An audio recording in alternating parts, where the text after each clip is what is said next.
croyez que Dieu est puissant. Il existe non seulement, mais il est puissant.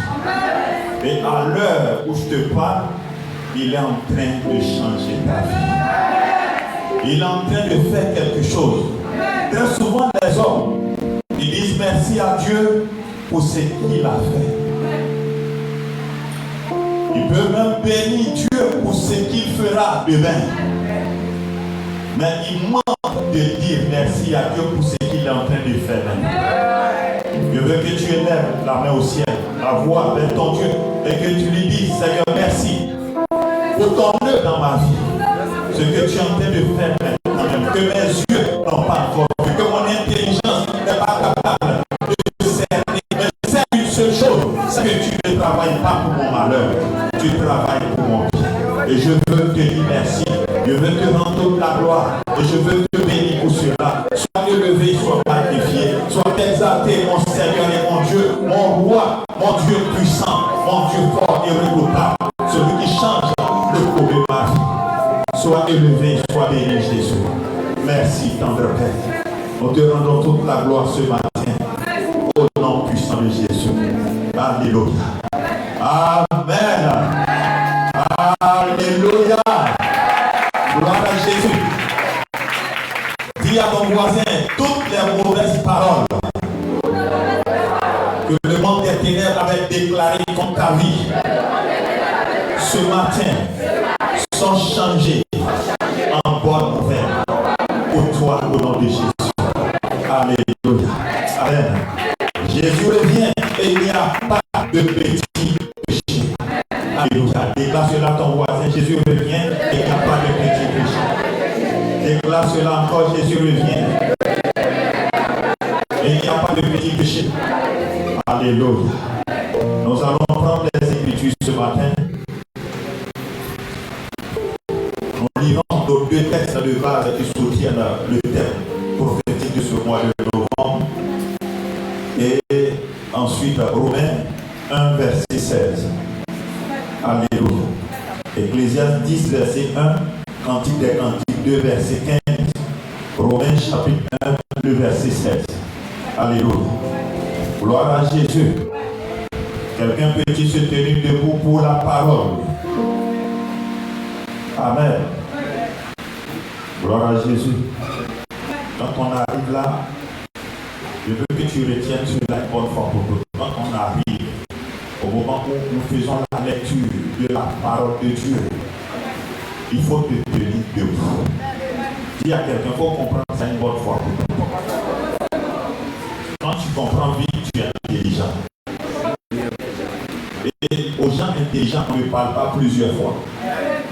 On parle. Est-ce qu'il y a des gens intelligents ici? Est-ce qu'il y a des gens intelligents derrière? Alléluia. Quand tu es intelligent, on te parle une seule fois, ça rentre ici et puis ça reste dedans. Mais les gens qui ne sont pas intelligents, quand ça rentre ici, ça sort de l'autre côté. Mais tu ne fais pas partie de ces gens. Toi, tu es très intelligent. Acclame Jésus pour toi. Ecclésiaste chapitre 10, verset 1. Les mouches mortes infectent et font fermenter l'huile du parfumeur. Un peu de folie l'emporte sur la sagesse et sur la folie. Cantique des Cantiques chapitre 2, le verset 15. Prenez-nous les renards, les petits renards qui ravagent les vignes, car nos vignes sont en fleurs. Amen. Romains chapitre 1, verset 16. On peut lire ensemble. Romains chapitre 1, verset 16. On va le lire ensemble. On y va. Car je n'ai point honte de l'évangile. C'est une puissance de Dieu pour le salut de quiconque croit. Du juif premièrement, puis du grec. Reprenons une dernière fois. Car je n'ai point honte de l'évangile. C'est une puissance de Dieu pour le salut de quiconque croit. Du juif premièrement, puis du grec. Alléluia. Élève la voix vers ton Dieu, demande-lui de te donner parole ce matin qui va te faire fait passer d'un point A vers un point B qui signifie bénédiction, qui signifie bonheur, qui signifie bonne nouvelle. Élève la voix, commence à parler à Dieu. Seigneur, ce matin, nous voici, Seigneur, à table, autour de ta parole. Que ta parole, oui, le chemin de ta volonté dans nos cœurs, dans nos actions, dans nos pensées, dans nos paroles, afin que ton nom soit glorifié. Béni, Seigneur éternel, l'audition de ta parole ce matin, que les vies soient changées, que les habitudes, Seigneur, soient révolutionnées et que ton règne soit manifeste dans chaque vie. Dans le nom puissant de Jésus, nous avons prié. Amen. Alléluia. Là, Jésus, assieds-toi dans sa présence. Vous êtes tous somnolents ce matin. Vous êtes très beaux ce matin. Je ne dis pas cela pour vous flatter, mais la gloire de Dieu est sur vous. La grâce, la faveur de Dieu vous environne. La grâce de Jésus vous environne. Ces deux dimanches-là, ils font très bien les choses. Alléluia. Si tu es au cœur de ce groupe que tu fais très mal les choses, il faut changer parce qu'on est dans le dernier virage. Alléluia. Que Dieu te bénisse. Regagnez votre place, on acclame Jésus pour eux. Ce matin, j'aimerais intervenir sur un sous-thème intitulé « Se taire quand il faut parler est un péché ». Se taire quand il faut parler est un péché. Dis à quelqu'un, se taire quand il faut parler est un péché. Dis à quelqu'un, te taire quand il faut parler est un péché. Alléluia. Très souvent, nous entendons dire que le silence est l'âme des forts. Ou très souvent, on dit encore que le silence, c'est l'âme des grands. Alléluia. Cette expression-là suppose le fait que se taire est un moyen puissant. Alléluia. Puissant pour celui qui est maître de lui-même et qui est maître des situations. Alléluia. Parce qu'il n'est pas donné à tout le monde de pouvoir se taire dans certaines situations. Alléluia. Et donc, garder le silence, se taire ou ne pas parler peut servir, peut aider quelqu'un à mettre la pression sur l'autre. Alléluia. Qui a déjà fait vivre cela à quelqu'un? Il y a quelque chose qui ne se passe pas très bien en toi et quelqu'un et tu décides de garder le silence pour que sa conscience commence à travailler. Alléluia. Qui a déjà fait ça? Tu gardes le silence espérant qu'il change. Alléluia. Donc garder le silence, ça peut servir à mettre la pression sur les autres et ça renforce ton autorité. Alléluia. Ça peut emmener les autres, toi-même, au moment où tu gardes le silence, à réfléchir sur une situation bien donnée et emmener les autres aussi à réfléchir. Alléluia. Garder le silence, peut-être, ne pas parler, ça va être parfois même plus efficace qu'une confrontation verbale. Alléluia. Souvent, parler, essayer de discuter avec quelqu'un ne peut rien apporter, ça ne va rien changer, mais ton silence peut changer quelque chose. Alléluia. Et donc, la valeur du silence, le fait de se taire, a une valeur et la Bible même en parle. Quand nous lisons le livre de Exode chapitre 14, verset 14, Moïse, inspiré par Dieu, il dit au peuple d'Israël: l'Éternel combattra pour vous et vous gardez le silence. Pour dire que le silence dans ce cas-là permet à Dieu de déployer sa puissance, de faire quelque chose. Alléluia. Donc nous allons encore dans le livre de Josué, Josué chapitre 6 verset 10. Nous voyons que sous l'instruction divine, Josué, il parle au peuple d'Israël qui se trouvait en face de la ville de Jéricho. Voici ce qu'il dit. Il dit: vous ne crierez point, vous ne ferez point entendre votre voix, et il ne sortira pas un mot de votre bouche jusqu'au jour où je vous dirai poussez des cris. Alors vous pousserez des cris. Alléluia. Donc ils ont gardé le silence parce que Dieu avait imposé cela. Et au dernier jour, 7e jour, ils ont fait 7 fois le tour de la muraille. Quand Josué leur a ordonné de pousser des cris, de faire entendre leur voix, la muraille de Jéricho s'est écoulée. Alléluia. Donc le silence est un avantage. Quand nous lisons la Bible, verset 7, il dit garde le silence devant l'Éternel et espère en lui. Et donc garder le silence devant Dieu lui permet d'agir entre temps. Il y a des moments où quand tu fais beaucoup de bruit, quand tu fais trop de tapage, Dieu ne peut plus agir dans ta vie. Alléluia. Proverbe 19, verset 10. Il est écrit ceci: celui qui parle beaucoup ne manque pas de péché, mais celui qui retient ses lèvres est un homme prudent. Donc vous voyez que se taire souvent, ne pas trop parler est un avantage. Alléluia. Proverbe 17, verset 28. L'insensé même, faut dire l'insensé même, quand il se tait, passe pour sage. C'est-à-dire que les gens qui sont insensés, qui ne réfléchissent pas, par moment, leur silence là emmène les gens autour d'eux à dire ah, s'il ne parle pas là, vraiment, il fait bien. C'est l'attitude sage. Donc ne rien dire, être calme autour d'un plateau ou dans une salle, alors que rien dit souvent, te faire passer pour quelqu'un qui est sage. Alléluia. Et donc la Bible révèle que le silence, le fait de se taire, est un avantage pour ceux qui adoptent cette attitude. Alléluia.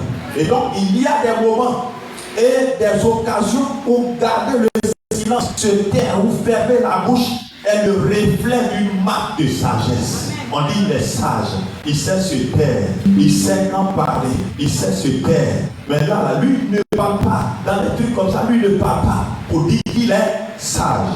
Alléluia. Et il y a aussi des moments où se taire devient un péché. Alléluia. S'il y a des occasions où quand tu parles, ou quand tu te tais, moins, on dit que tu es sage. Il y a d'autres occasions où quand tu te tais, c'est faire preuve de folie. Alléluia. Il y a des situations où on ne doit pas se taire. Alléluia. Il y a des situations où tu ne dois pas te taire. Alléluia. Et donc, vous verrez que si se taire présente ne pas parler, se taire présente des avantages. Dans certaines occasions, la même Bible que nous étudions montre aussi qu'il y a des moments où si tu te tais, tu fais mal. Si tu te tais, quelque chose de mauvais arrive. Ce taire peut être fatal. Alléluia. Ce taire peut être destructeur. Au moment où tu te tais, quelque chose de bon peut se gâter. Au moment où tu te tais, une situation peut s'empirer. Regarde quelqu'un même qui est malade et puis il ne dit rien. Il fait comme s'il n'y a rien. Au bout de quelques temps, sa situation va empirer. Alléluia. Gloire à l'Éternel. Donc, il y a des silences qui blessent même plus qu'une injure. Des silences qui font plus mal que le fait qu'on t'insulte. Parce que il y a des moments où tu aimerais que les gens s'expriment par rapport à une situation qu'ils te soutiennent avec une parole, avec un mot. Et leur silence est un silence coupable. Donc notons qu'il y a des silences qui sont des silences coupables. Alléluia. Des silences que Dieu condamne. Des silences même que les hommes condamnent. Et en tant qu'enfants de Dieu, nous devons faire très attention. Parce que la plupart des gens, ils sont unanimes pour dire que tant que je tais, alors il n'y a aucun problème. Tant que je me tais. Mais il y a des situations où le simple fait de te taire est un péché. Le simple fait de te taire, le simple fait de ne pas faire retentir ta voix est un péché. Alléluia.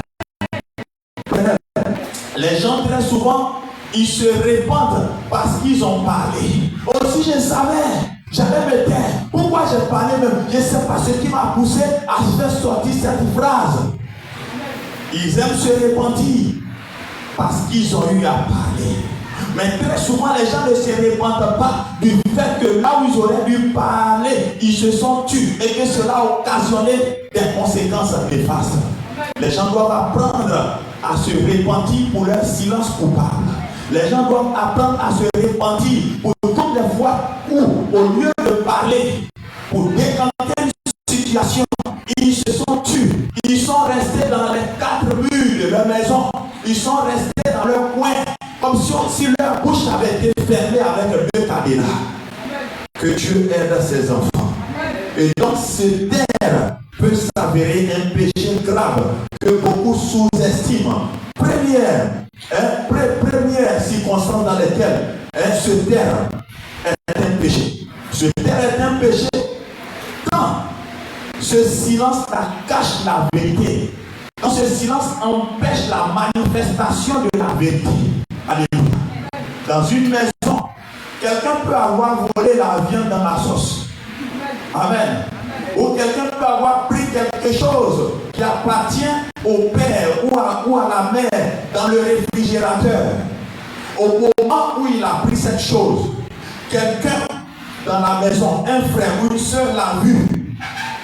Et le jour J, quand on demande qui a fait ce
c'est être du côté de la vérité. Alléluia. Gloire à Jésus. Il y a quelqu'un, il ne faut pas cacher la vérité. Il ne faut pas couvrir la vérité. Quand tu sais la vérité, tu as un devoir de parler. Quand tu connais la vérité au sujet de quelque chose, tu as un devoir de parler, d'ouvrir la bouche afin d'éclairer les autres. Alléluia. Gloire à l'Éternel. Et donc se taire ainsi face à certaines situations, c'est vivre dans le mensonge. Parce que tu te casses dans la fausseté. Se taire à ce moment-là, c'est être un menteur. Et il y a beaucoup de menteurs comme ça. On dit je refuse d'être un menteur. Je refuse d'être un menteur. Deuxième chose, se taire est un péché quand ce silence consiste à ne pas venir en aide à une personne en danger. Alléluia. Souvent, ça se manifeste par une indifférence. Et même dans la maison de Dieu, dans le corps de Christ, ça arrive où il y a un frère qui est victime d'une situation, un serviteur de Dieu est victime d'une situation. Et ceux-là, dont la voix porte déjà dans le pays, ceux-là qui sont corrigés positivement les choses, décident de garder le silence. Et tandis qu'ils gardent la situation s'envenime, la situation se corrompt, la situation pourrit. Qui a déjà vu ça? On voit ça presque tout le temps dans notre nation. Bravo.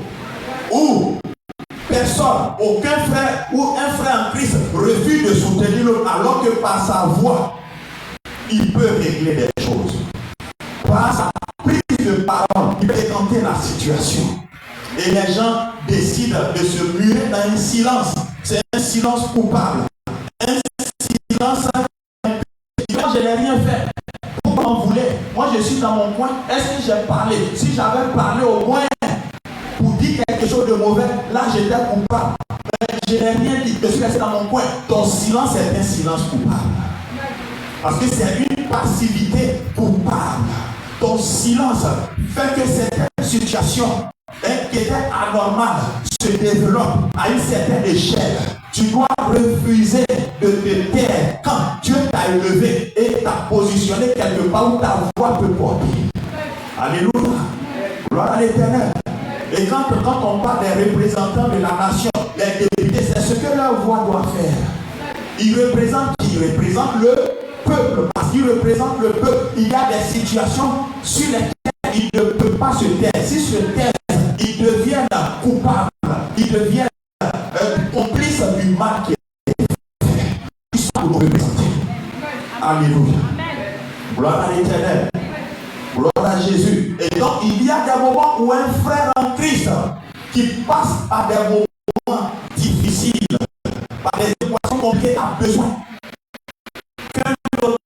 de Dieu, qu'une église tout entière le soutienne. Alléluia. Non seulement les gens, ils sont dans leur coin, ils ne disent rien. Et comme ils ne disent rien, tu vois, toi qui es coincé, toi qui es dans cette situation-là, tu te sens comme seul au monde. Comme seul contre tous, seul contre ceux-là qui viennent contre toi, comme seul contre ceux-là qui sont en train de chercher à t'abattre et à te faire descendre. Parce qu'il y a des frères qui n'osent ouvrir la bouche. Il y a des hommes de Dieu qui n'osent ouvrir la bouche. Tu dois pouvoir ouvrir la bouche. N'est-ce pas? N'est-il pas vrai que dans cette nation, on dit très souvent que voici, ce sont les pères de l'église, ce sont les patriarches. On le dit tout le temps. N'est-ce pas? Et donc, quand il y a des situations qui se présentent, ces grands noms-là doivent pouvoir ouvrir la bouche pour pouvoir dire quelque chose. Parce qu'en se prononçant sur la question, sur la situation, ça peut apaiser, ça peut calmer, ça peut mettre de l'ordre dans la vie des uns et des autres. Mais le dommage, c'est qu'au moment où tu souffres, au moment où tu es coincé, personne ne réagit. Et tu as comme l'impression d'être entouré par des frères, par des soeurs, par des collègues qui veulent tout faire pour te faire sentir que tu es seul. Et c'est ce qui fait mal. Et ça peut tuer quelqu'un. Des gens, au moment où tu es en train de crier, au lieu qu'ils viennent te réconforter, au lieu qu'ils viennent te dire, mon frère, tiens bon, ça va aller. Nous sommes de tout cœur avec toi. Nous menons ce combat avec toi. Tu vas y arriver. Nous allons triompher parce qu'il s'agit de toute l'église qui est attaquée. Au lieu de dire ainsi, il faut sentir à ce frère ou à cette soeur qui est coincé quelque part dans une situation qu'il est seul. Or, la vraie solitude, le silence, le but, c'est la solitude, le silence que les gens qui sont tout près de toi, autour de toi, supposés être tes frères, te font sentir quand tu as le plus besoin d'eux. Que Dieu aide quelqu'un. Que Dieu aide quelqu'un ce matin. Ce genre de situation ne peut pas faire grandir l'église. Ce genre de situation ne peut pas faire prospérer l'église. Ce genre de situation ne peut pas faire grandir une famille. Ce genre de situation ne peut pas élever une nation. Alléluia. Aujourd'hui, les uns et les autres sont en train de prier. Ils sont en train de faire des jeûnes. Seigneur, fais que ma voix porte dans cette nation. Donne-moi une voix dans cette nation. Et au bout de quelques temps, ceux que vous connaissez aujourd'hui comme des patriarches, bien le début n'était pas connu comme des patriarches. Mais au fil des temps, ils le sont devenus. Et chacun d'entre nous aspire un jour être un père de l'église de Côte d'Ivoire. Mais quand Dieu t'a élevé, quand Dieu t'a positionné, il t'a mis là pour que tu puisses parler et que tu ne parles pas. C'est que ta position, là où tu te trouves, tu ne mérites pas d'être là. Alléluia. Gloire à Jésus. Il y a des positions que tu mérites d'occuper quand ta voix porte, quand tu peux ouvrir la bouche pour parler, quand tu peux dire quelque chose, quand tu peux déclarer les choses. Alléluia. Que le nom du Seigneur Jésus soit béni. Que le nom du Seigneur Jésus soit béni. Troisième chose, Se taire est un péché quand l'injustice est commise qui mérite d'être dénoncée. On voit le mal au cœur d'une société, on voit le mal dans une nation, on voit le mal dans une ville. Et cette injustice-là doit être décriée, doit être mise en exergue, doit être combattue. Mais tout le monde se tait. Tout le monde fait comme si de rien n'était. Mais le mal va prospérer. Le mal va devenir une gangrène qui va détruire la vie de beaucoup. Un enfant de Dieu doit pouvoir ouvrir la bouche pour ce que nous servons est un Dieu de justice. Alléluia, tu ne peux pas servir un Dieu de justice et te taire quand il y a injustice. Pour dire ce n'est pas bon. Ce n'est pas une bonne chose. Tu ne peux pas servir un Dieu de justice et te taire lorsque l'injustice règne partout. Tu ne peux pas te taire. Dans ce cas, ça paraît une simple chose, mais c'est grave, péché. Alléluia. Tu refuses de parler, tu refuses de t'exprimer sur ta situation. Tu es en train de pécher. Tu es en train de faire mal. Tu es en train de dire à Dieu que voici ma vraie nature. Voici ce que je suis. Je ne mérite pas d'être là où tu m'as mis. Alléluia. Que Dieu aide quelqu'un. Que Dieu aide quelqu'un. Se taire face à l'injustice équivaut à faire partie du problème. Parce que quand une situation se présente, quand un problème arrive, il y a ceux-là qui font partie du côté problème et il y a ceux-là qui font partie de la solution. Quand tu te tais, tu fais partie du problème. Mais quand tu acceptes d'ouvrir la bouche pour décrire cette injustice, alors tu fais partie de la solution. Est-ce qu'il y a des hommes et des femmes qui sont des solutions au problème ici?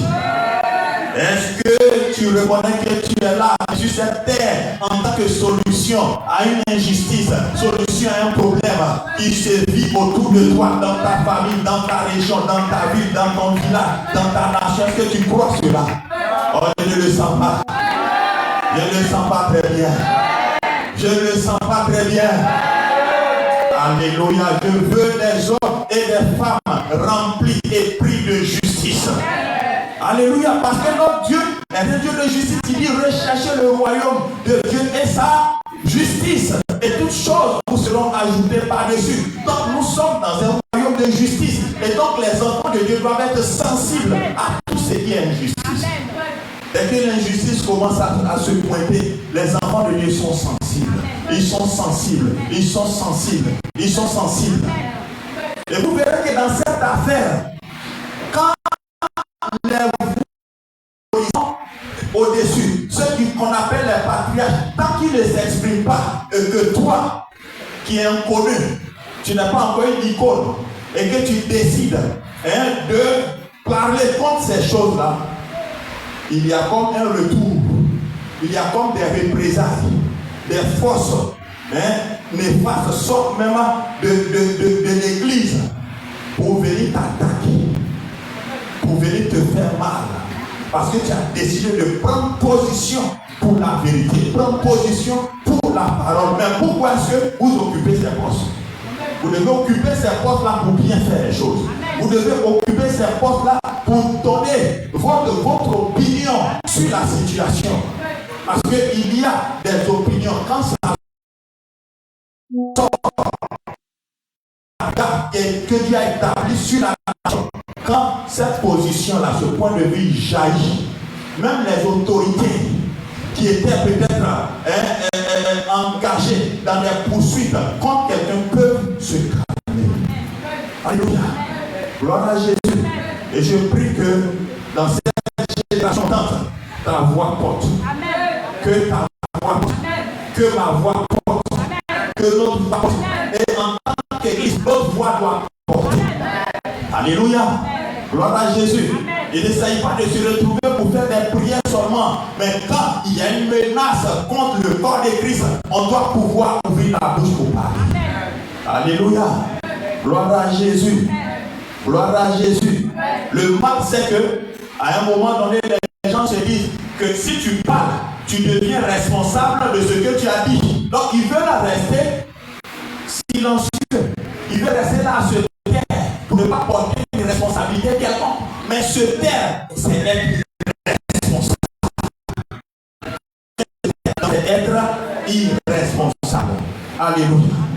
Quatrième chose, quand se taire est un péché, se taire, quand l'évangile de Jésus-Christ doit être annoncé, est un péché. Un acte coupable de beaucoup de soi-disant chrétiens. Se taire, tandis que l'évangile de Jésus-Christ doit être annoncé. Se taire, alors que l'évangile doit être prêché. C'est un péché. Parce que la dernière consigne que Jésus a donnée à ses disciples et à tous ceux qui viennent à Matthieu chapitre 28, versets 18 à 20, il est écrit quoi? Allez prêcher, faire de toutes les nations les baptisants au nom du Père, du Fils et du Saint-Esprit. Ensuite, enseignez-leur à observer tout ce que je vous ai prescrit, car voici, je suis avec vous tous les jours jusqu'à la fin du monde. Voilà ce que Jésus a dit. Alléluia. Gloire à Jésus. Es-tu en train d'accomplir cela? Es-tu en train d'accomplir cela? Allez, faire de toutes les nations, allez, à toutes les... Est-ce que tu es en train de le faire? Es-tu en train de le faire? Quand on dit nation, là, ça ne veut pas dire forcément la Chine. Amen. Parce que quand tu vas dans l'étymologie du mot nation, c'est un groupe de personnes. Alléluia. Un groupe de personnes. Donc tu peux aller vers les nations qui sont de l'autre côté de la boulangerie. Tu peux aller donc, quand le temps d'annoncer arrive et que tu te tais, c'est un silence coupable. Tu es en train de pécher. Arrête de dire, mais moi, oh, j'ai demandé ma vie à Dieu. Qu'est-ce que j'ai accepté? Et si je suis sauvé, c'est l'essentiel. Je n'ai pas décidé d'être pasteur. Je n'ai pas décidé de prêcher dans une église. Je n'ai pas décidé de faire église. Donc, laissez-moi là. Tu es en train de pécher. Parce que si quelqu'un, cette personne qui a été sauvée, ne venait pas vers toi pour t'annoncer à toi également l'évangile, parce que moi, tu serais en train de te vautrer dans la boue du péché. Vers toi pour te parler de lui. Cette personne ne s'est pas tue. Cette personne a ouvert sa bouche et cette personne t'a parlé. Elle t'a annoncé l'évangile de Jésus-Christ de Nazareth. L'évangile qui sauve. L'évangile rédempteur. L'évangile éternel. Il a envoyé cette personne-là pour me parler de Jésus. C'est pour cela qu'aujourd'hui, je fais partie des rachetés de l'Éternel, des élus du Dieu tout-puissant. Et il a envoyé quelqu'un vers toi pour te parler de Jésus. C'est pour cela que tu es la présence de Dieu aujourd'hui. C'est pour cela que tu portes le nom de chrétien. Alléluia. Mais le travail ne s'arrête pas là. Ce n'est pas une affaire des pasteurs. Ce n'est pas une affaire des évangélistes. Ce n'est pas une affaire des prophètes. Ce n'est pas une affaire des apôtres, ni des docteurs de la parole. C'est une affaire de tous. On dit tous. T-O-U-S. On dit tous. Mets ta main sur son épaule. On dit T-O-U-S. C'est une affaire de tous. Alléluia. Gloire à Jésus. Et donc, si tu es sauvé, tu as accepté Jésus, ça fait 1 mois, ça fait 2 mois, ça fait 3 mois, d'autres ça fait 5 ans, ils n'ont jamais approché quelqu'un dans la rue pour lui dire, mon frère, accepte Jésus comme ton Seigneur et comme ton Sauveur, et tu auras la vie éternelle. Tu n'as jamais pu faire cela. Regarde, tu es en train d'occuper les lieux inutilement. Tu ressembles à ce figuier-là auprès duquel Jésus allait pour chercher des fruits, mais il n'en a pas trouvé et il a maudit le figuier. Tu ne mérites pas d'être maudit. Tu ne dois pas être maudit. Tu ne dois pas être là. Donc qu'est-ce que tu dois faire? Tu dois parler de Jésus. Tu dois annoncer l'évangile de Jésus-Christ de Nazareth partout où tu te trouves, partout où tu vas. Alléluia. Que ce soit dans ton quartier, tu annonces l'évangile. Que ce soit dans les rues de ton quartier, tu fais quoi? Tu annonces l'évangile. Que ce soit dans ta maison, où beaucoup ne sont pas encore convertis, tu annonces l'évangile. Que ce soit dans ta famille, même à ton père, à ta mère, qui ne sont pas encore convertis, tu dois leur annoncer l'évangile parce que tu as cette lumière que Dieu a envoyée pour aller les éclairer. Alléluia. Gloire à Jésus. Même à l'arrêt de bus, tu dois annoncer l'évangile. Il y a des gens, ils n'ont pas de difficulté à se faire des amis. Tout ce qui arrive, il va se créer un contact rapide.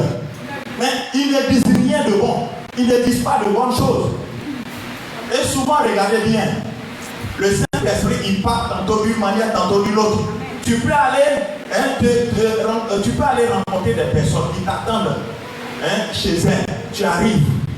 Et puis vous échangez. Vous parlez de tout. Vous parlez de politique. Vous parlez de toutes ces choses-là.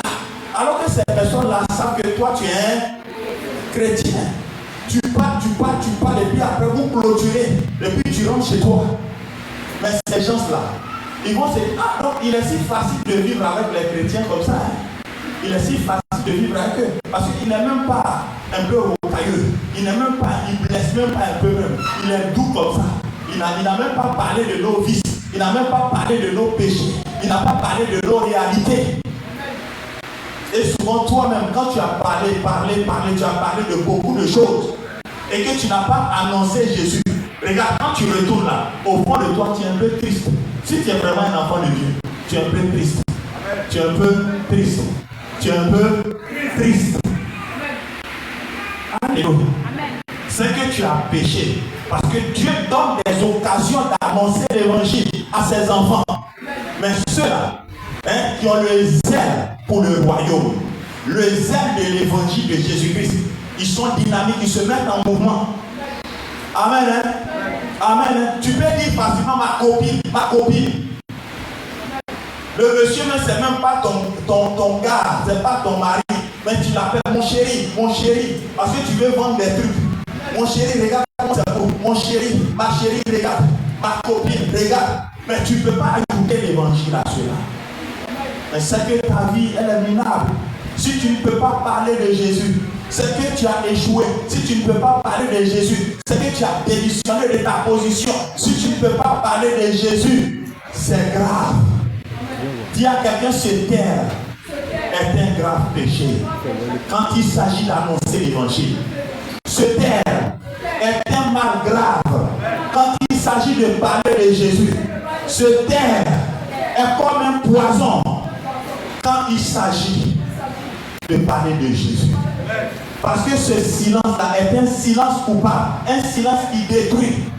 Imagine, tandis que tu te tais, il y a beaucoup de gens qui sont en train de détruire leur vie dans l'alcool, qui sont en train de détruire leur vie dans la cigarette, détruire leur vie dans la drogue, détruire leur vie dans le sexe. Tandis que tu te tais, beaucoup sont en train de marcher sur le chemin qui mène à l'enfer. Tandis que tu te tais, la situation se complique. Tandis que tu te tais, il s'éloigne du chemin de la vérité qui est Christ. Tandis que tu te tais, la situation se complique. Tandis que tu te tais, l'évangile tourne en rond. L'évangile n'avance pas. Tandis que tu te tais, les gens sont en train de mourir dans leur péché.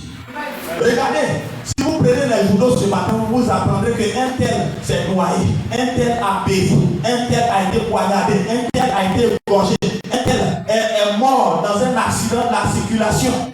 Pourtant, ces personnes-là, à un moment donné de ta vie, tu as eu à être en contact avec ces personnes et tu as manqué de leur annoncer l'évangile. Tu as manqué de leur parler de Jésus-Christ de Nazareth qui sauve, qui est la lumière du monde, celui qui délivre, celui qui incarne la clé du paradis. Alléluia, celui qui ouvre et personne ne fermera, celui qui ferme et personne n'ouvrira. Tu manques chaque jour de leur parler de ce Jésus. Et pourtant tu es leur voisin, pourtant tu es leur ami, vous parlez de beaucoup de choses, des choses inutiles, des choses oiseuses, des choses ouvertes, mais tu ne parles pas de la chose la plus précieuse, la chose incontournable, l'évangile du salut par Jésus-Christ de Nazareth. Et tant que tu vas demeurer dans cette position, te taire est un péché. Te taire devient coupable. ton silence devient un silence coupable qui est fatal à beaucoup de gens que Dieu a établi qui devaient être sauvés, emmenés à Christ par ton canal. Tu dois changer de poste. L'évangile, ce n'est pas avoir une grosse Bible et la mettre sur ses aisselles et se promener de bâtiment en bâtiment et dans toutes les rues. C'est de parler de Jésus. Alléluia. Tu dois annoncer Jésus. Et l'apôtre Paul a dit quelque chose. Je n'ai point honte de l'évangile, car c'est une puissance de Dieu pour le salut de quiconque croit. Alléluia. Il faut dire quiconque. Quiconque. Donc il y a des quiconques autour de toi. Il y a des quiconques dans ta maison, quiconque dans ton bâtiment, quiconque dans ta vie, quiconque dans la rue où tu habites, quiconque dans ta famille. Et ces quiconques-là ont besoin d'entendre l'évangile. Il dit, je n'ai point honte de l'évangile. Pour dire que je n'ai pas peur, je n'ai pas honte de parler de cet évangile qui m'a sauvé. La chose qui te fait du bien, est-ce que tu as honte de parler de cela? Il n'y a pas de honte. Quand la chose te fait du bien, est-ce qu'il y a une honte à cela? L'évangile sauve l'âme. L'évangile libère. L'évangile apporte la paix. L'évangile apporte la joie. C'est cela que David disait, donne-moi la joie de ton salut et qu'un esprit de bonne volonté me soutienne. L'évangile donne la joie du salut. Tu peux ne pas avoir des milliards, tu peux ne pas avoir des voitures, tu peux ne pas avoir les biens de ce monde, mais quand tu as Jésus à l'intérieur de toi, Jésus régnant à l'intérieur de toi, Jésus vivant à l'intérieur de toi, tu es un homme heureux. Alléluia. Et parler de Jésus, annoncer l'évangile, c'est différent d'aller enseigner dans une école où tu enseignes en attendant qu'on te donne de l'argent. Tandis que tu annonces l'évangile, il y a une joie qui te parle de telle sorte que même si on ne te paye pas, ça te fait du bien. Même si on ne te donne pas un rond, un centime, ça te fait du bien. Ça te fait du bien de parler de Jésus. Parce qu'il a le prince de paix. Plus tu parles de lui, plus la paix s'incarne dans ta vie. Alléluia. Gloire à Jésus. Gloire à Jésus. Mais c'est en annonçant l'évangile que le monde, l'humanité, les gens autour de nous vont se sentir bien. C'est l'évangile qui peut améliorer l'état du monde actuel. C'est l'évangile qui peut embellir la terre. C'est l'évangile qui peut arranger les choses. Parce que regardez bien, un vrai chrétien, il ne vole pas. Vrai ou faux? Un vrai chrétien Alléluia. Et donc plus tu annonces l'évangile et que les gens sont sauvés, que les gens se convertissent, il y aura moins de voleurs, il y aura moins d'escrocs, il y aura moins de cupides, il y aura moins de malhonnêtes, il y aura moins de corrompus. Alléluia. Gloire à Jésus. Gloire à Jésus. Regardez, la Bible déclare que quand les justes se multiplient, c'est le bien, c'est la joie de toute une cité. Mais quand le méchant domine, c'est le peuple qui gémit. Mais imagine-toi, au fur et à mesure que tu annonces l'évangile, tandis que les âmes se convertissent à Jésus. Regarde, les hommes justes dans la société se multiplient. Et tandis qu'ils se multiplient, tu verras que même dans la politique, dans les affaires de la gestion de la cité, les choses vont bien se passer. Alléluia. Est-ce que, je vais te poser une question, est-ce que des gens corrompus, des voleurs, des malhonnêtes, ils peuvent s'associer, se rassembler pour élire un policier à la tête de leur vie? Répondez-moi. Peut-être que tu n'as pas saisi. Est-ce que des voleurs, des gens corrompus, malhonnêtes, des escrocs, ils peuvent se rassembler et décider qu'ils vont mettre à la tête de leur vie un policier ou bien un juge, un magistrat? Regardez. Donc imaginez-vous, si nous annonçons l'évangile et que l'évangile va dans tous les tissus de la société, regardez bien, les méchants vont diminuer. Les méchants vont diminuer et quand un fils parviendra au sommet des hiérarchies, ça sera pour le bonheur des enfants de Dieu, pour le bonheur du peuple, et le peuple ne gémira pas. Alléluia. Gloire à Jésus. Gloire à Jésus. Est-ce que tu peux prier ce matin pour que Dieu emmène à la conversion le maximum d'âmes en Côte d'Ivoire? Lève la main droite et commence à déclarer cette prière. Seigneur, emmène à la conversion le maximum d'âmes à Christ dans cette nation, afin que ceux qui dirigent, ceux qui sont nos sénateurs, nos députés, nos présidents d'institutions, soient des hommes et des femmes selon ton cœur, au nom de Jésus. Alléluia. Gloire à l'Éternel. Et donc refuser d'annoncer la bonne nouvelle du salut par Jésus est un péché auquel devront faire face tous ceux-là qui se disent chrétiens. Alléluia. Est-ce que Jésus lui-même, il appelait ses apôtres, ou du moins les gens qui le suivaient, est-ce qu'il les appelait chrétiens? Jésus n'a jamais appelé quelqu'un chrétien. Amen. C'est parce que à Antioche, les gens ont vu que ces gens-là, ils cheminaient avec Jésus. Et ils ont une façon de faire qui est conforme à la façon de faire de Jésus, qui les ont appelés chrétiens pour la première fois. Alléluia. Mais aujourd'hui, les chrétiens, c'est qui? C'est quelqu'un qui vient à l'église, qui chante, qui danse, qui saute un peu, qui essuie son visage, qui retourne, qui fait une offrande, et puis il s'en va.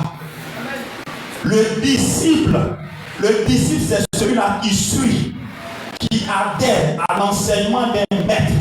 Et nous, en tant qu'enfants de Jésus, disciples de Jésus-Christ de Nazareth, nous avons adhéré à ses concepts, à sa doctrine, à son enseignement, à sa façon de faire. C'est ce qui fait de nous des disciples. Et si vous êtes des disciples, si vous avez de l'amour les uns pour les autres. Mais dans cette affaire-là, où il y a un frère, un homme de Dieu qui est coincé quelque part, et que ceux qui peuvent donner de la voix refusent de donner de la voix pour l'aider, est-ce qu'il y a de l'amour? Est-ce qu'il y a le disciple-là dans ce cas?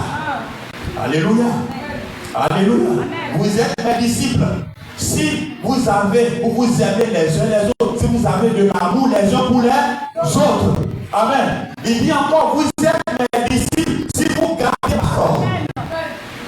Alléluia. Gloire à Jésus.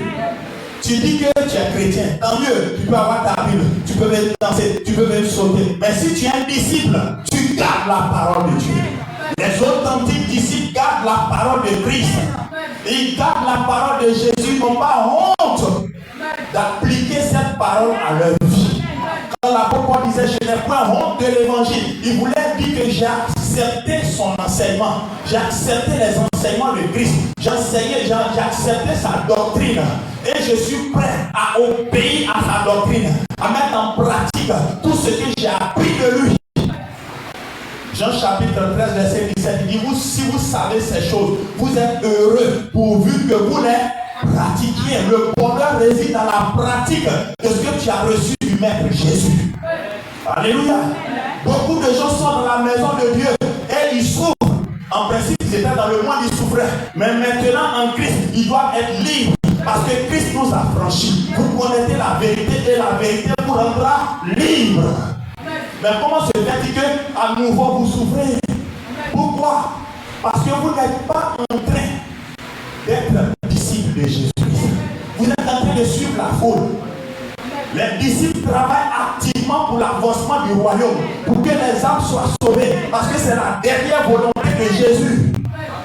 Amen. Amen. Si tu veux, faut participer à tous les programmes de l'église. Mais quand tu manques de sortir, annoncer l'évangile même, non loin de chez toi, dans ton voisinage, et quand tu manques même de sortir, quand l'église sort de façon collective pour annoncer l'évangile, regarde, c'est qu'il y a quelque chose à ta chrétienté qui n'est pas encore ça. Ta chrétienté est handicapée. Ta chrétienté est une chrétienté qui est amputée d'un membre. Tu dois faire en sorte que ce membre soit positionné aujourd'hui. Et ce membre-là, c'est la chaussure du zèle de l'évangile de Père. Il faut que tu aies un zèle. Parce que les païens là, ils sont zélés. Ils ont une passion en eux pour se détruire, pour aller en enfer. Mais toi, tu dois avoir cette passion-là pour les arracher du feu. Alléluia. Gloire à Jésus. Quand il s'agit de faire des prières de feu, le feu va tomber sur les ennemis. Les chrétiens sont nombreux. Jésus t'aime. Jésus a versé son sang pour toi. C'est pour toi que Christ est allé à Golgotha. Tu ne peux pas vivre loin de ce salut qui a été déjà servi pour toi. Accepte Jésus maintenant et tu auras la vie éternelle. Et tandis que tu en vis sur cette terre et que tu accomplis ta destinée, tu verras de bonnes choses. Voici l'évangile. Alléluia. Je n'ai point honte de l'évangile. Alléluia. Dans l'apôtre Paul parlait, c'est dit que aucune des doctrines de Christ ne lui fait honte. Il y a des gens qui ont honte quand il s'agit de parler de Jésus. Ils ont honte quand il s'agit de défendre un certain sujet, un verset biblique. Ils ont honte.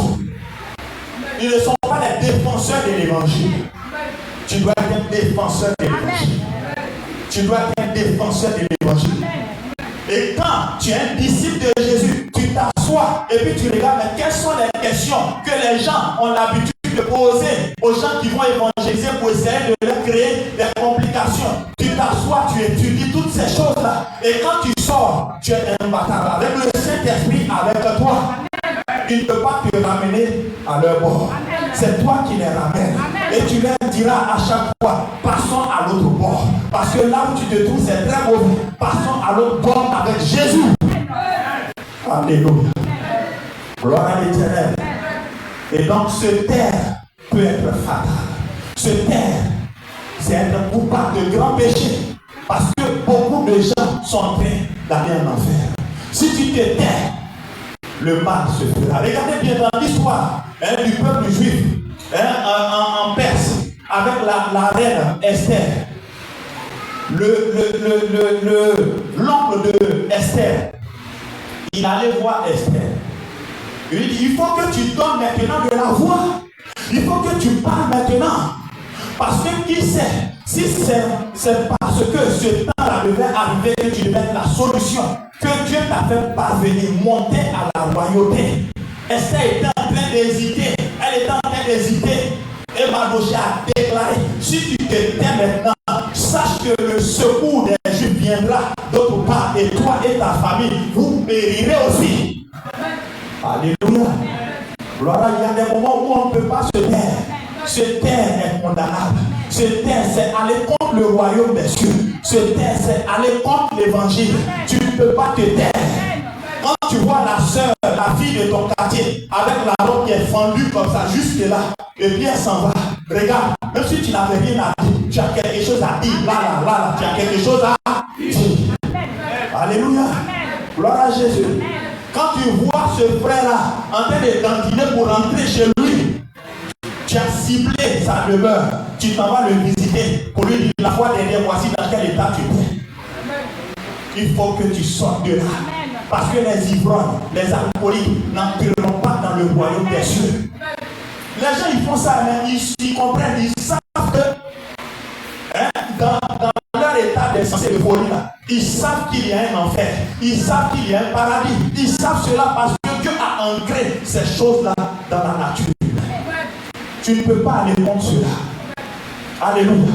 Et même ceux qui disent que Dieu n'existe pas, qui sont athées, c'est des menteurs. Parce que prenez-les, mettez-les sur un bateau où ils ne savent pas nager au beau milieu de l'océan. Le bateau en train de couler, ils vont pousser des cris. Oh Dieu, sauve-moi. Amen. Oui. Une maison en feu où ils sont dedans, ils n'ont pas d'alternative. Ils vont crier. Oh Dieu, ce jour-là, Dieu qui était là, ancré dans leur esprit, avec qui ils n'ont jamais voulu composer, ils vont le sortir de leur bouche. Alléluia. Donc tu ne dois pas te taire. Il faut que tu ouvres ta bouche pour que tes âmes soient sauvées. Tu les arraches ainsi des flammes de l'enfer.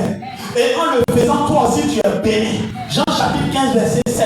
Ce n'est pas vous qui m'avez choisi, mais moi je vous ai choisi, je vous ai envoyé, je vous ai établi afin que vous alliez et que vous portiez du fruit et que vos fruits demeurent, afin que tout ce que vous demanderez au Père en mon nom, il vous le accorde. Alléluia. Donc allez annoncer l'évangile. C'est le chemin tout trouvé pour la prière exaucée.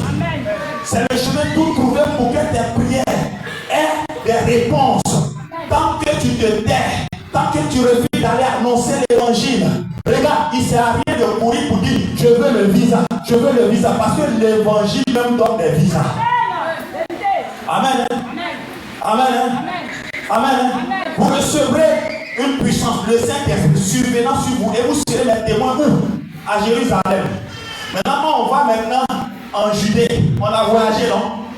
On a voyagé ou pas? Quand on va maintenant en Samarie, est-ce qu'on n'a pas voyagé?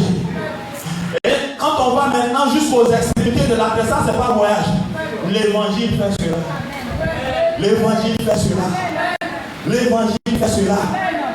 Tant que tu annonces l'évangile, regarde, tu n'auras pas de problème de visa. Tant que tu annonces l'évangile, il n'y a pas de frontières pour toi.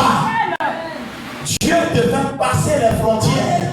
Mais tu vois que les frontières, c'est devenu compliqué pour toi parce qu'il n'y a pas l'amour de Dieu en toi. Il n'y a pas l'amour de Christ. Aucun évangile. Tu es sauvé pour toi-même.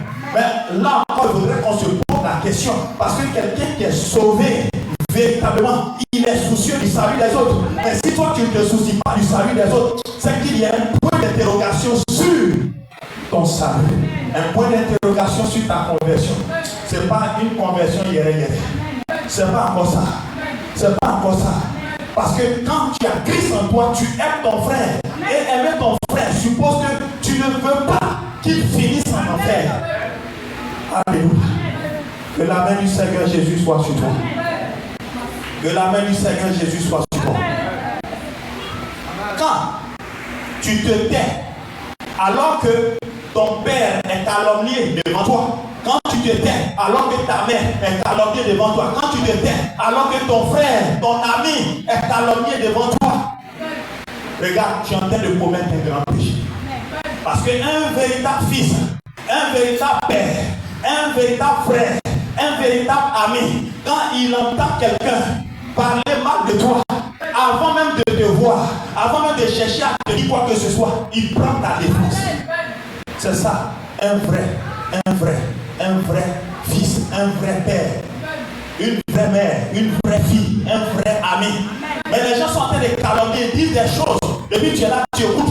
Depuis tu viens devant moi pour me dire, ah, j'étais là-bas, voici ce que les deux là, je les ai surpris en train de dire, tu viens me dire. Moi je te demande, quand tu as entendu ça, qu'est-ce que tu as fait? Qu'est-ce que tu as fait? Parce que si moi j'étais à ta place, j'allais leur demander de se taire. Ou bien de me fournir les preuves de ce qu'ils avancent. Mais tu n'as pas pu faire ça. Et puis tu vas aller raconter. Ah, j'étais là-bas la fois dernière, c'est ce que j'ai entendu les deux frères là. Voilà ce qu'ils disent du pasteur. Voilà ce qu'ils disent de tel frère. Elle aussi, elle s'en va raconter. À la fin, on aura l'impression que ce qu'ils ont dit est vrai. Parce que toi, tu n'as fait que faire la propagande de cela. Mais si tu avais stoppé cela net, non seulement le ciel allait t'acclamer, et ton ami allait aussi t'acclamer que tu es un véritable ami, un ami fidèle, un ami loyal. Que la grâce, la faveur de Dieu soit sur toi. Que la grâce, la faveur de Dieu soit sur toi au nom de Jésus. Je n'ai pas honte de l'évangile. Vous dites, je n'ai pas honte de l'évangile. Et je n'ai pas honte de l'évangile. Je n'ai pas peur. Je n'ai pas peur. Regardez bien. Très souvent, on cite Apocalypse 12, verset 11. Ils l'ont vaincu à cause du sang de l'agneau et à cause de la parole de leur témoignage. On s'arrête là. Leur témoignage là, c'est quoi? Ce n'est pas ce que vous faites ici. Là. Oh, j'étais malade, Jésus m'a guéri. Ça, c'est même le témoignage au centre de la Bible. Matthieu 24, verset 14. Cette bonne nouvelle du royaume sera annoncée à toutes les nations pour servir de témoignage. Alors seulement viendra la fin. Donc le témoignage, c'est annoncer Jésus. C'est proclamer l'évangile. Donc, il dit quoi? Ils ont vaincu le diable à cause du sang de l'agneau et à cause de la parole de leur témoignage. Et ils n'ont pas aimé leur vie jusqu'à craindre la mort. Vous comprenez? C'est-à-dire qu'il y a des moments où annoncer l'évangile, ça peut attirer la mort vers toi. Paul a subi cela. Il a été victime de ces choses où les gens l'ont lapidé à mort. Les gens pensaient qu'il était mort. Mais l'Esprit de Dieu est entré en lui, c'est lui. Amen. Quand tu vas dans Apocalypse chapitre 6, du verset 9 jusqu'au verset 11, on va lire ce texte et on va terminer par là. Apocalypse chapitre 6.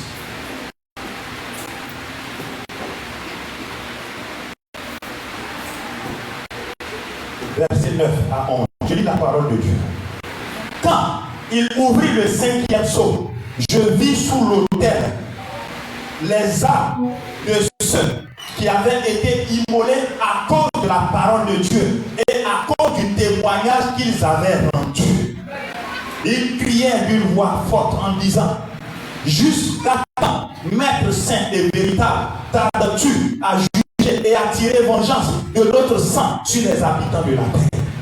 Une robe blanche fut donnée à chacun d'eux et il leur fut dit de se tenir en repos quelque temps encore, jusqu'à ce que fût complet le nombre de leurs compagnons de service et de leurs frères qui devaient être mis à mort comme eux. Est-ce que tu entends ça? Est-ce que tu entends? Des gens, bon, supposons qu'ici il y a le trône de Dieu dans le ciel, mais on dit sous l'autel, il y a des âmes qui sont là, assises là, en train de gémir. Ce sont les martyrs. Des gens qui ont été tués, qui ont été immolés, sacrifiés à cause de la parole de Christ qu'ils annonçaient. Ils disaient que Jésus est Seigneur. D'autres même ont dit que Jésus est Dieu. Le salut ne peut exister qu'en Jésus-Christ. Ils ont déclaré cela. Et ils se sont attirés les foudres des autorités, les foudres des hommes, les foudres des grands philosophes. Alléluia. Ils ont été tués. Tandis qu'ils étaient tués, Dieu était assis sur son trône. La Bible dit que l'Éternel était sur son trône lors du déluge. Il les a assisté à leur bâti. Mais maintenant, ils sont là, sous l'autel. Lui, il est assis sur le trône. Et ces âmes-là crient: Maître saint et véritable, jusqu'à quand exerceras-tu la vengeance sur ceux qui nous ont fait périr? On leur envoie un ange pour leur distribuer des robes blanches et pour leur demander de se tenir au repos encore quelques temps. Pourquoi encore quelques temps? Parce que les martyrs, il y a un nombre de martyrs dans le ciel. Dans le livre de Dieu, il y a un nombre de martyrs. Mais eux, ils ne sont pas constitutifs de tous les martyrs. Eux, ils sont déjà morts, ils sont déjà sous l'autel. Il y a d'autres qui sont encore sur la terre. Amen. Ça peut être moi. Homme de Dieu, soit béni, bon arrive, on acclame Jésus pour nous. Ça peut être moi. Richard Crévé, ça peut être lui. Tu ne sais pas où Dieu t'envoie. Dieu dit: va maintenant au Koweït, va en Afghanistan. Il y a une zèle qui s'en va de toi et puis tu dis: je m'en vais. Il dit: non, tu iras te faire tuer, comme les gens disent de Paul. Non, je m'en vais. Tu arrives là-bas, tu te dis que Dieu va te garder, il va te protéger. Mais tu prêches ton évangile. Et puis il y a une femme qui passait là seule. Elle a accepté. Et puis à cause du regard des gens, elle n'a même pas pu dire que vraiment j'accepte ouvertement. Elle est partie, elle est sauvée. Mais toi, là, les gens sont venus, ils t'ont tailladé, ils t'ont tué. C'est que tu faisais partie du nombre. Il dit: restez encore calme, tranquille, jusqu'à ce que le nombre de vos frères qui sont encore sur la terre, qui doivent être massacrés, qui doivent être tués comme vous, soit complet. Donc on se promène là, on ne sait pas si on est des martyrs. Alléluia. Alléluia. Quand le feu de la flamme de bougie te brûle là, tu commences à crier. Mais quand on dira qu'il y a des djihadistes, ils ne sont pas des chrétiens, et on les met sur des barbecues pour les braiser, pour que ces chrétiens-là renient Jésus, que feras-tu? Que feras-tu? Tu n'as pas eu pour hier qui a renié Jésus pour ça. Tu n'as pas mangé pendant 2 jours. Moi, cette affaire de Jésus là, je ne suis pas de Dieu, même il est sourd, il est souvent, je ne vais plus là. Si ces choses, parce que la persécution a 2 formes. Elle a sa forme douce, où les gens te font des pressions. La vie même te fait des pressions. Tu as des manques, tu as des situations compliquées que tu ne peux pas régler facilement. Ça fait des situations financières. Mais malgré cela, tu tiens bon. Mais il y a d'autres qui renient Jésus. La sœur qui chantait très bien. Oh, c'est trop dur. Il faut que j'ai aussi un gars. Il pourra me donner de l'argent de temps en temps. Et puis tu t'en vas. La persécution dans sa forme douce t'a fait chavirer. Maintenant, les gens seront là avec des couteaux, avec des lames, avec le revolver sur la tempe. Réunis Jésus, sinon tu meurs. Qu'est-ce que tu feras? Peut-être que tu fais partie d'Apocalypse chapitre 6, verset 9 à 11. Ceux qui doivent compléter le rang de ceux qui sont déjà sous l'autel. Mais si tu as peur de parler, peur d'annoncer l'évangile, peur de parler même de Jésus à ton patron, le jour où ton patron s'approche de toi, et puis il dit alors mon gars, c'est comment? Souvent les patrons là, ils veulent jouer un peu avec leur. Voilà, c'est comment?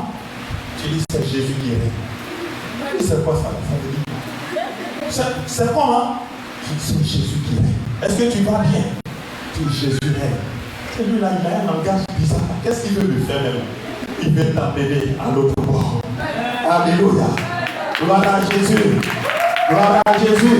Donc refuse de te taire. Quand il y a à partir de ce jour, je refuse de me taire. Je me lève et je prends position pour la justice. Je prends position pour l'évangile de Jésus-Christ de Nazareth. Je dois annoncer son évangile et je n'aurai point honte. Je n'aurai point peur. Si vous avez honte de moi, devant les hommes, et devant ces anges, a dit Jésus. Que cela ne soit pas ton cas. Que Dieu te bénisse. Que Dieu te bénisse. Ce terre peut être fatal. Ce terre est coupable. Ce terre est un péché. Tu vas te tenir debout dans la présence de Dieu. Certainement que Dieu a eu plusieurs occasions de parler à quelqu'un que tu as refusé par timidité, par honte, par peur.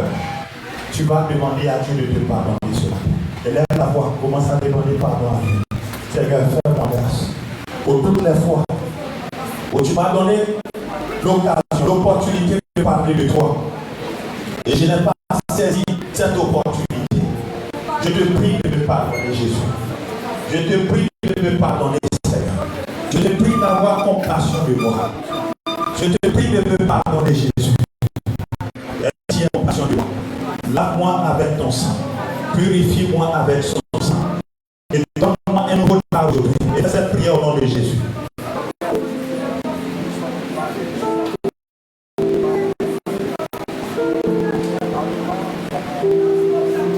La Bible dit, Seigneur, je refuse d'être un simple chrétien. Je veux être un disciple. Je veux être ton disciple. Je veux être ton disciple. Et faire des disciples. Je veux faire des disciples. Tu m'as sauvé.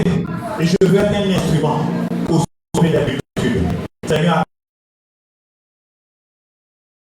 accorde dans cette richesse vide derrière là-bas. Regardez tout. Alléluia. Gloire à Jésus. Gloire à Jésus. Pas sous le méchant. Sous la richesse.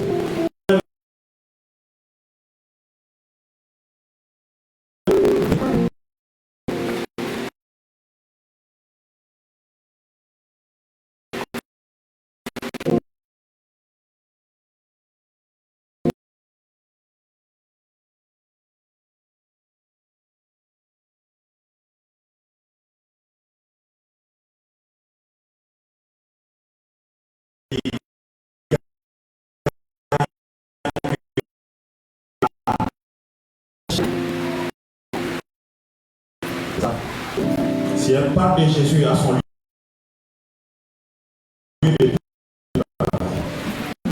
une âme, cette chaise-là sera une chaise assise. Lui pareillement, tandis qu'il fait son travail, s'il gagne une âme, sa chaise sera une chaise assise. Vous pareillement. Donc, aujourd'hui, là, en sortant, regardez ces chaises. Ces chaises-là révèlent des âmes, des personnes qui sont passionnés pour détruire leur propre vie. Mais vous devez être passionné pour les faire sortir de là. Acclamons Jésus. Regardez vos fils. Acclamons puissamment Jésus. Assieds-toi dans la présence de Dieu. Si tu es ici ce matin, tu n'as pas encore accepté Jésus comme ton Seigneur et comme ton Sauveur. Et tu veux le faire maintenant pour avoir une place à ses côtés dans son paradis. Lève simplement la main.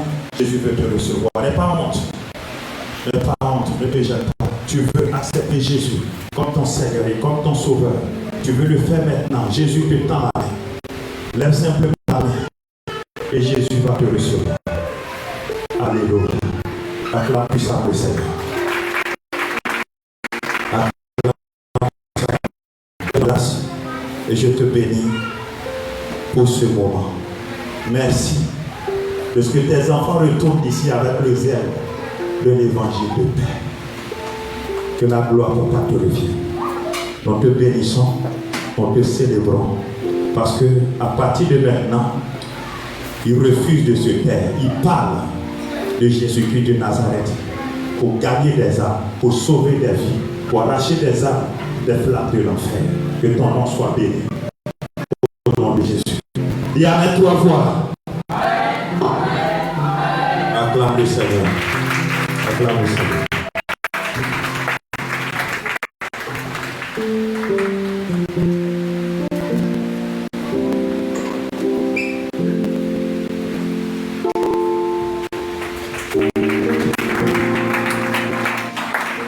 Alléluia.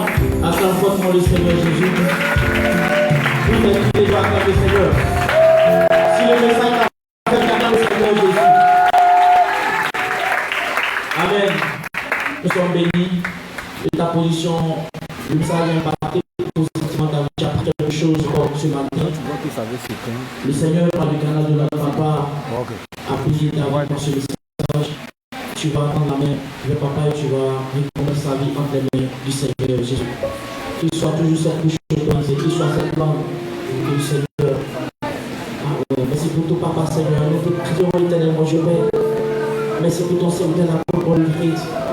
Merci Seigneur de l'utiliser éternellement, je prie. Merci de le oindre Seigneur d'une huile fraîche éternellement, je prie. Donne-lui la force Seigneur de continuer éternellement, je prie. Et nous prions, nous proclamons Seigneur qu'il réussira éternellement, je prie. Cette mission que tu m'as confiée. Merci de le bénir, Seigneur. Merci de bénir éternellement, Dieu Père, sa maison. Merci de bénir son épouse, mon consulat. Merci de bénir les enfants. Au nom puissant de Jésus que nous avons prié. Alléluia. Acclame puissamment le Seigneur Jésus. Amen. Est-ce qu'il y a de nouvelles personnes qui nous visitent ce matin? C'est ta première fois ici à l'église La Montagne des Yeux de Dieu. Nous voulons te laisser avec toi. On acclame le Seigneur pour sa vie. N'ayez pas peur. Nous sommes vos frères. Amen. Vous allez vous présenter, vous allez dire et vous venez.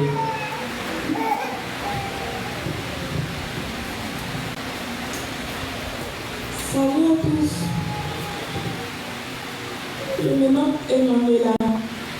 Je suis venue la part de Samuel. Amen. On acclame le Seigneur pour sa vie. Moi, c'est qui? J'ai été invitée pour papa.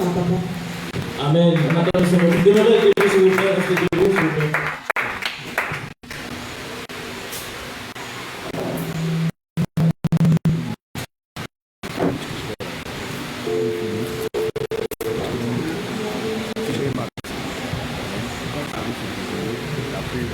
Shalom peuple de Dieu. Amen. Moi, je suis nomologie. J'ai été invité par le frère Samuel. Amen. On acclame le Seigneur pour sa vie également. Reste debout, mon frère. Tu vas garder debout. Reste debout. Nous église La Montagne des Yeux de Dieu et nous sommes contents de vous voir ce matin. Et nous avons laissé entre les mains du groupe musical La Voix des Yeux de Dieu.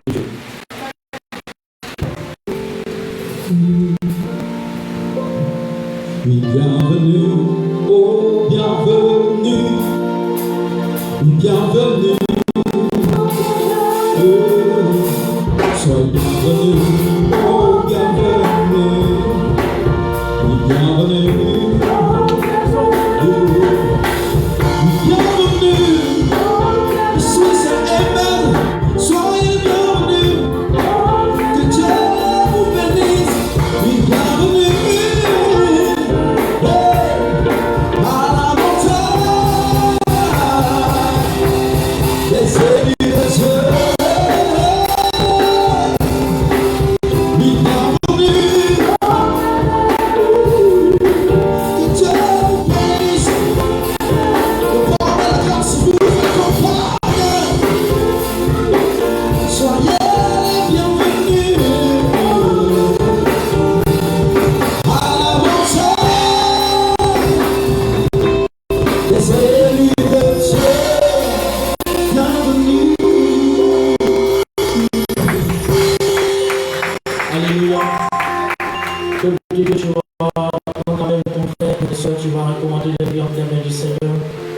prie pour ta soeur, prie pour ton frère. Papa, nous te prions, Seigneur. Ils ne sont pas venus sur cette montagne de leur progrès. C'est toi qui les as tirés, Seigneur, sur cette montagne commandément. Nous te prions, éternellement, Dieu Père, de les bénir, Seigneur. Bénis-les, Seigneur, que ce message de ce jour, Seigneur, impacte positivement leur vie. Agis pour nous, Jésus. Amen. À vous-même, à toi, mon frère, mes soeurs, nous sommes contents de vous voir ce matin.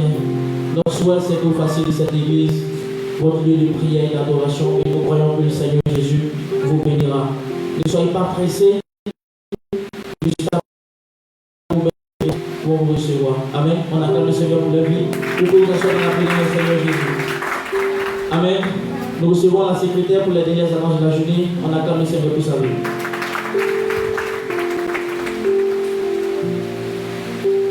Encore le Seigneur, acclamons le Seigneur pour la bénédiction de la parole. Que Dieu nous bénisse et qu'il bénisse ce serviteur pour pouvoir lui prier notre part. Soyez bénis de Seigneur Jésus. Nous sommes ici à l'église à Montagne des élus de Dieu. Le programme hebdomadaire de l'église se présente comme suit. Les dimanches, de 8h30 à midi, nous avons notre culte de louange et d'adoration. Les lundis, de 18h30 à 20h30, nous avons notre temps de prière d'intercession. Le mardi, de 10h à 16h, nous avons réception de l'entretien avec le Père de la maison. Alors pour toutes les personnes qui souhaiteraient voir l'apôtre Papa, il se tient ici tous les mardis à partir de 10h jusqu'à 16h. Soyez bénis. Le jeudi, de 18h30 à 21h, nous avons notre temps d'enseignement et prière d'impact. Les premiers samedis et les troisièmes samedis de chaque mois, nous avons sorti d'évangélisation.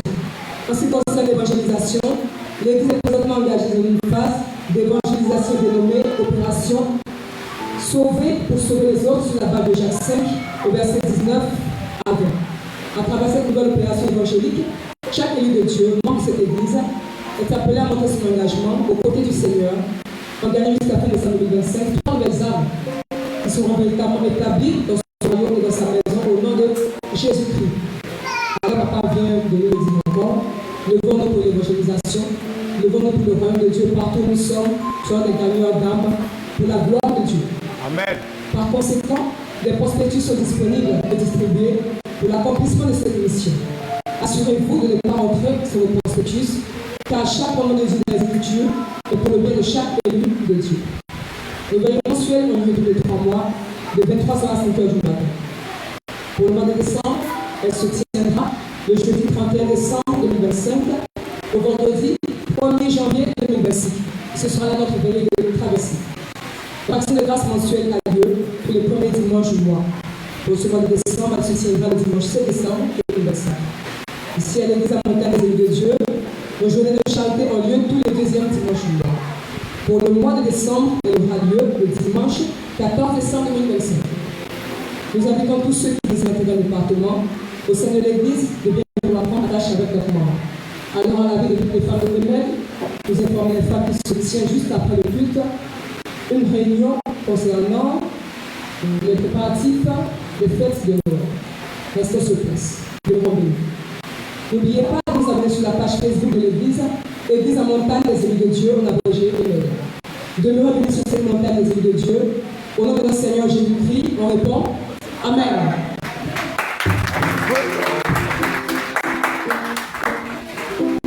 Continue d'acclamer le Seigneur.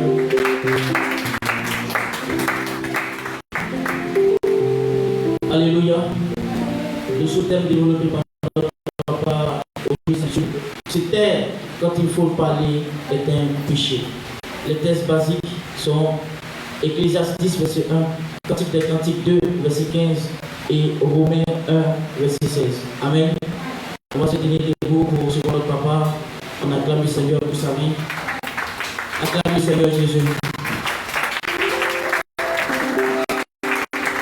Acclame Jésus. Bonne nouvelle. Bonne nouvelle. Au nom de Jésus. Concert d'action des grâces de l'église La Montagne des élus de Dieu, 6e édition, le 25 décembre 2025. Amen. Et comme nous avons l'habitude de le faire, à chaque occasion, il y a un chantre s'il parle. Amen. L'an dernier, il était là, il nous a vraiment gratifié avec la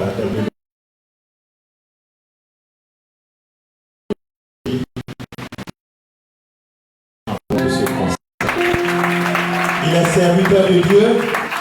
Je vais parler de l'évangéliste Richard Crébé. Il est connu aussi comme Chilou.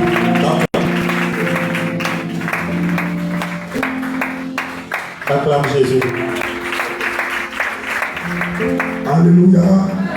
Elles sont pas acclamées fort pour le Seigneur Jésus. Acclame-le, acclame-le.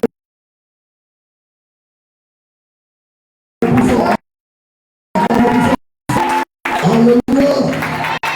Tu étais là l'année dernière. Dieu nous a donné son épouse. Et également merci au Seigneur pour la vie du président. Merci pour son assemblée. On va célébrer le Seigneur qui a été et cette année le Seigneur nous encore vous le 25 décembre. Je ne voudrais pas que tu fais le 25 décembre dans ce nom qui s'est dansé là, on danse là-bas, qui entend dans les maquis, il transpire, quand ils sentent mais le 25 décembre, quand on va se retrouver ici, il va falloir qu'on exprime surtout pour ici la France. Ne viens pas pour danser, Jésus par la louange. Alléluia. Dans Jésus, je suis fier de toi. Dans Jésus, je suis fier de toi. Hey, mon Jésus, je suis fier de toi. Est-ce qu'on peut dire ça plus fort? Mon Jésus, Jésus, je suis fier de toi. Mon Jésus, mon Jésus, je suis fier de toi. Je suis fier de toi. Oh Jésus, oh Jésus, je suis fier de toi, je suis fier de toi. Oh Jésus, je suis fier de toi. Hey, toi le premier, le dernier. Oh Jésus, je suis fier de toi. Est-ce qu'on peut dire ça plus fort? Oh Jésus, oh Jésus.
Selon quelques semaines, arrange-toi à inviter quelqu'un. Se taire, c'est tuer les destinées. Se taire, c'est emprisonner les vies. Se taire, que le 25, on n'a pas de quoi, on a tout donné pour ça. Si tu as 6 tu ne fais pas convertir au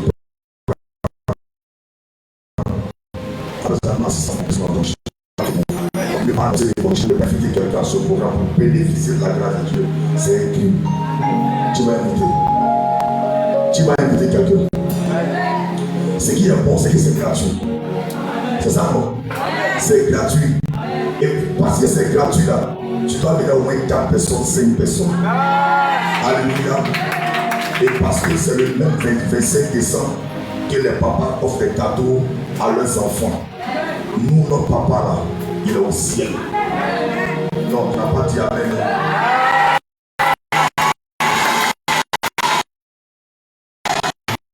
C'est grâce à la force. Pendant que les parents, nous, on est méchants, on est en train de se préparer à offrir cadeaux à nos enfants. Il dit, vous qui êtes méchants, vous savez payer vélo, voiture, poupée, même quand vous n'avez rien, vous donnez à vos enfants. Donc le 25 décembre, viens avec ton sujet de prière. Viens prendre ton cadeau que je te parle. Donc quand tu vas venir ici, il faut que tu sois sûr de venir prendre ton cadeau dans la main de ton papa.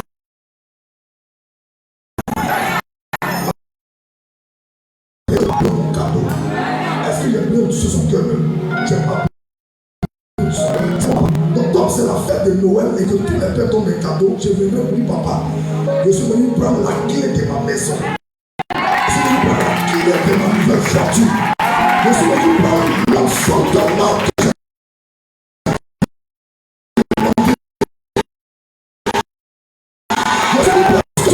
Je donne un cadeau à ma fille. Alors toi, tu es plus bon que moi. Donne-moi mon cadeau.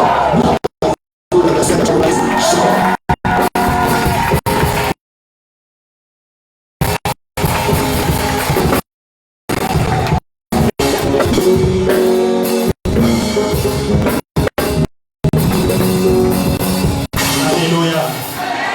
Très bien parlé, très bien chanté. Donc, il n'y a plus rien à dire. Il faut être là avec tes 4 invités. Alléluia. C'est possible. Dis avec moi, c'est au nom de Jésus. Que Dieu bénisse l'Éternel. Que Dieu te bénisse.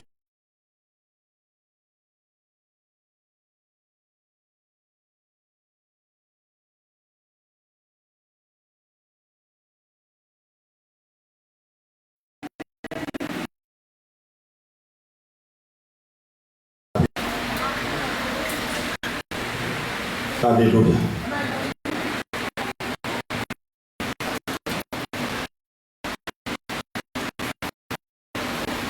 Nous pourrons vivre dans leur vie au nom puissant de Jésus. Allez bien apporter. Opération J'aime mon église. Tu m'as dit que je suis béni, que ton ciel est ouvert pour moi. Tu m'as dit que je suis prospère, que l'abondance sera mon partage. Je reçois pour ma vie, pour ma famille, pour mon état. Je suis favorisé pour mon travail, pour mon mariage, pour ma destinée. Je suis favorisé.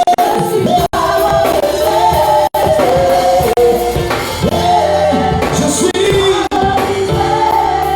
suis favorisé tout le monde.